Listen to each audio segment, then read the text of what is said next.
Some nights change everything. You walked into that house knowing your wife had been sneaking around with another man. You had proof. You had pain. You had rage buried under a calm smile. But instead of confronting her, you accepted an invitation from someone unexpected. The wife of the man she was cheating with. Two betrayed spouses, walking into the same party, pretending nothing was wrong. Your wife didn't see you at first. Her lover didn't either. But when they noticed who you arrived with, the entire room froze. Their secret wasn't secret anymore, and your revenge was already in motion. But before I tell you what happened that night, don't forget to subscribe, leave a like, and share your thoughts in the comments. Some nights change everything. I never believed one evening could flip a marriage upside down, but that night proved how fast truth exposes lies. I stood in front of the mirror, fixing my collar, steadying my breathing. My wife was already at the party. She said it was a work event. I knew better. I saw the messages. I saw the late-night calls. I saw the way she smiled at her screen when she thought I was asleep. I didn't storm out. I didn't yell. I stayed quiet, because silence is the last thing a cheater expects. At 7, a black car pulled up outside. The door opened, and she stepped out. Laura. The wife of the man my wife was sleeping with. She looked calm, too calm. Her eyes were sharp, like someone who stopped crying days ago and started planning. "You ready?" she asked. "More than ready." We drove without speaking. The tension inside that car could break glass. At a red light, she finally spoke. "How long have you known?" "A month," I said. She nodded. "I found photos." He thought he deleted them. I clenched my jaw. Why invite me? Because they expected us to stay blind. Because they thought their secret made them smarter than us. I want them to watch their lies fall apart. She wasn't shaking. She wasn't weak. She was focused. And that gave me strength. The party took place at a large house on a hill. Music played. People laughed. Lights glowed through the windows. It looked harmless from the outside, but inside those walls, our spouses were building a future without us. We stepped through the door together. Heads turned. People recognized us. Some whispered. Some stared. We walked side by side, like two ghosts that came to collect debts. My wife stood near the fireplace with her lover. She laughed at something he said, leaning close, brushing his arm. She didn't know I was there. She didn't know Laura was there until we moved closer. Her eyes lifted and locked onto mine. For a moment, her smile stayed. Then it cracked. Her face drained, and the glass in her hand trembled. Across the room, her lover noticed Laura.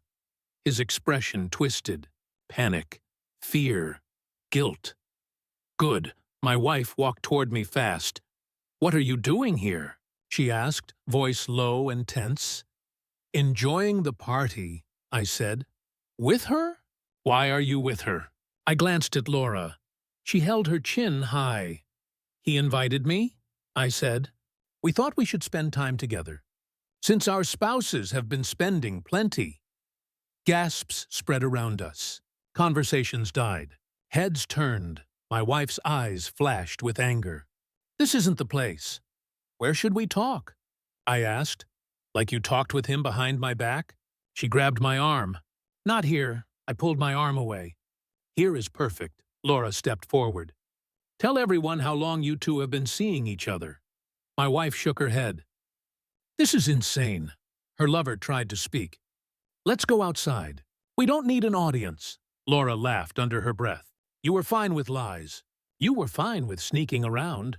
Be fine with the truth." People circled. Some looked uncomfortable. Others looked entertained. Nobody stepped in. My wife's voice shook. "You're being dramatic." "Dramatic?" I said. "I watched you walk out late at night. I watched you smile at his messages. I watched you forget you were married." She swallowed hard. "We can fix this," I almost laughed. "Fix what? The lies? The cheating? The secret dates?" She reached for my hand. "Please, we can talk. We can try again." She wanted privacy. She wanted control. She wanted time to twist the story into something soft. Not tonight. The crowd watched her beg. Her lover stood frozen, powerless. The perfect couple they built in the shadows was coming apart. Laura stepped beside me. "Do you know what he told me?" she asked. "He said you were over your husband. He said you laughed about him. He said you didn't care if he found out." My wife shook her head fast. "She's lying." "Then tell everyone the truth," Laura said. "Tell them nothing happened." Silence. My wife's lips opened, then closed. She couldn't speak because she didn't have one honest sentence left. Her lover tried to protect her. "This doesn't need to go further." "It already did," I said. I pulled a small flash drive from my pocket.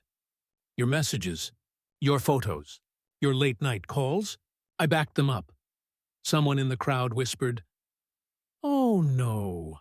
My wife's face turned pale. "You wouldn't. I already sent copies to your parents," I said. "And his boss."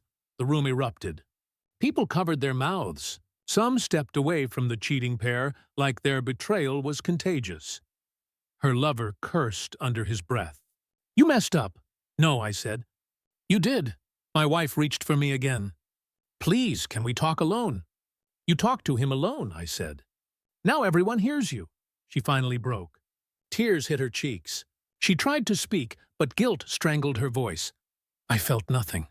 No sadness. No fear. No sympathy. Because betrayal doesn't hurt forever. It turns into something else. Strength. Laura touched my arm. "We're done here." We walked toward the exit. My wife followed, reaching for me. "Don't leave like this," she cried.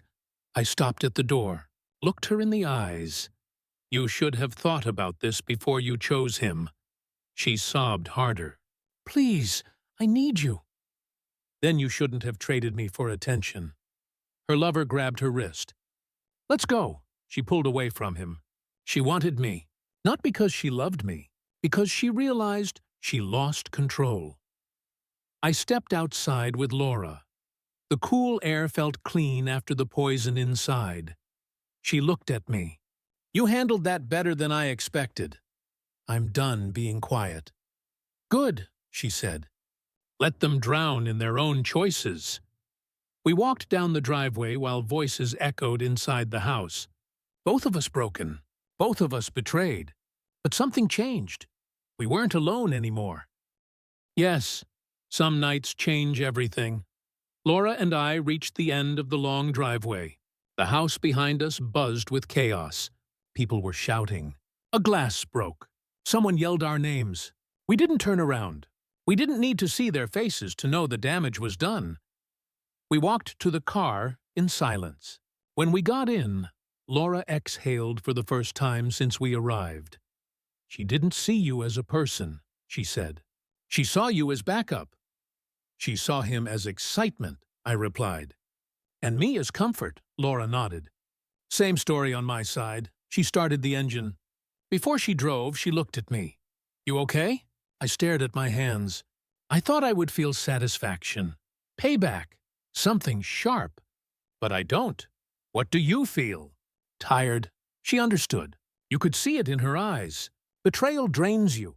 It doesn't explode. It empties. She drove away, leaving the house full of lies behind us. The silence in the car was heavy, but it wasn't awkward. It was the kind of silence shared by two people who didn't need fake words. After a few minutes, she spoke again. "They'll try to spin it. They'll claim you overreacted. They'll tell their friends the story in reverse." "I know. So what do you want to do next?" I turned toward the window, watching houses blur past. "Start my life over." Without her, Laura gave a small smile. "Good, because she will come crawling." She already started. She will do worse. She will promise to change. She will promise therapy. She will promise anything if she thinks she's losing control. I looked at her. "What about your husband?" She let out a short breath. "He'll beg. Not because he loves me, because he hates losing ownership." "You're not going back, right?" She shook her head. "No, not after what I saw. He threw our marriage away for cheap excitement. Let him choke on it." She pulled into a cafe parking lot and shut off the engine. "Coffee?" she asked, a normal question. A normal moment. And for the first time that night, I felt something close to peace. Inside the cafe, the lighting was soft. People laughed quietly at tables. Nobody looked at us like broken spouses. Nobody knew our story. It felt safe. We sat in a corner booth, ordered coffee. When the cups came, neither of us touched them. Laura stared at the table. When I found out, I thought I would burn everything, scream, break his things. What did you do instead? I asked. I cleaned the house, quiet, calm. I put all his clothes in boxes. I packed his photos. And when he came home, I told him I knew. He tried to deny it. He tried to say I misunderstood. Then I showed him the photos. What did he say? He said it wasn't serious. He said he didn't love her. He said it was a mistake. And you? I said mistakes don't last 8 months. We both went silent. Betrayal doesn't need long speeches. The pain speaks for you. I finally lifted my cup. You know what hurts the most? What? She didn't even look guilty. When she thought I didn't know, she smiled at her phone in front of me. She sat next to me in bed, messaging him while I slept. I trusted her more than anyone. Laura nodded. Same. I kept thinking I wasn't enough. But it wasn't about us. No, I said. It wasn't. The door opened. Cold air swept in. We both turned to look. My wife and her lover's wife weren't there. But my phone buzzed. A message from my wife. Talk to me. Please. I need you. I set the phone down without replying. She's scared, Laura said. She should be. What are you going to do with the marriage? I want a divorce. She nodded slowly. Good. We finished our coffee and drove to my house. Before she left, Laura placed her hand on mine. We survived the worst part, she said. Now we rebuild, I nodded. Thank you for tonight, for not letting me face this alone. You didn't let me face it alone either. She stepped out of the car. Before she closed the door, she turned back. You're stronger than you think, and she knows it now. I watched her walk away. Something strong settled inside my chest. Not anger, something cleaner. That night, I slept without replaying every memory. When morning came, I felt lighter. But the peace didn't last long. At noon, there was banging at my door. Angry, loud, desperate.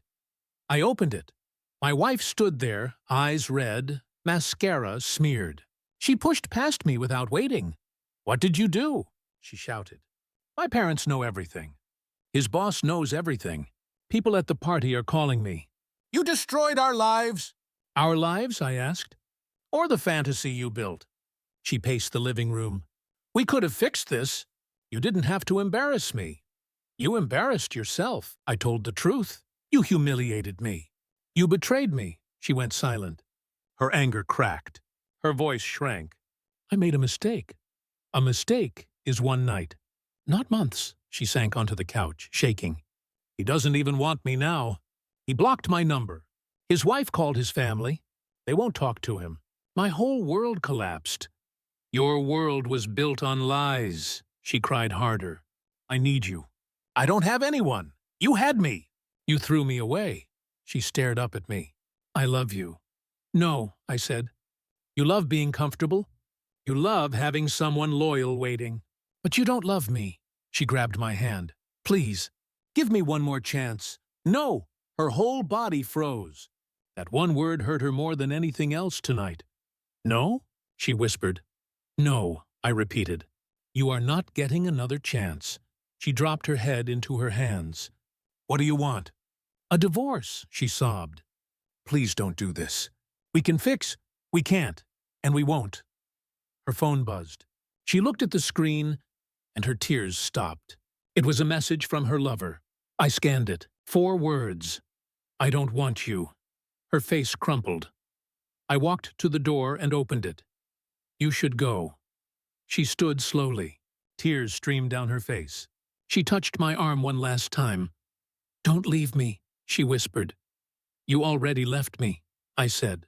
The only difference is now you can see it. She stepped into the hallway. I watched her walk away. Broken, scared, alone. For a second, I felt pity. Then I remembered the lies, the messages, the nights she snuck out while I slept. And pity vanished. I closed the door, locked it, exhaled. This wasn't the end. It was the beginning. Yes, some nights change everything. After she left, the house felt silent in a different way. Not the silence of suspicion, not the silence of distance, a peaceful silence. I stood in the living room, breathing slow, letting the weight of the last few hours settle. For the first time in years, I didn't feel like I had to watch my back. I didn't feel like I was losing someone. I felt like I finally stepped out of a cage I didn't notice I was in. I sat at the kitchen table and sent one message. I want a divorce. I will contact a lawyer tomorrow. I didn't wait for a reply. I didn't need her reaction anymore. I went to bed and slept without dreams. The next morning, sunlight came through the window. No panic, no anger, no questions. My phone was full of messages from her. Long ones, begging, apologizing, promising change, promising loyalty, promising everything she denied me for months. I read none of them.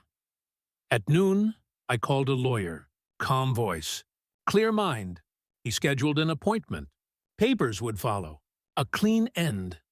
Later that day, my phone rang again. "Laura, are you holding up?" she asked. "Better than I expected," I said. "Good.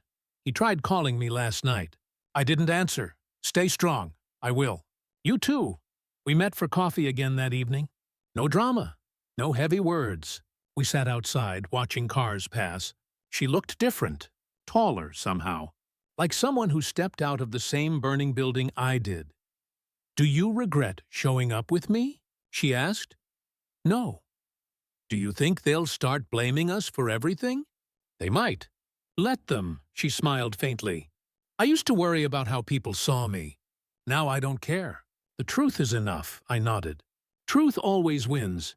It just takes time. A waiter brought drinks. Steam rose from the cups. The world kept moving. No one knew we were two broken spouses sitting at a small table, rebuilding from ashes.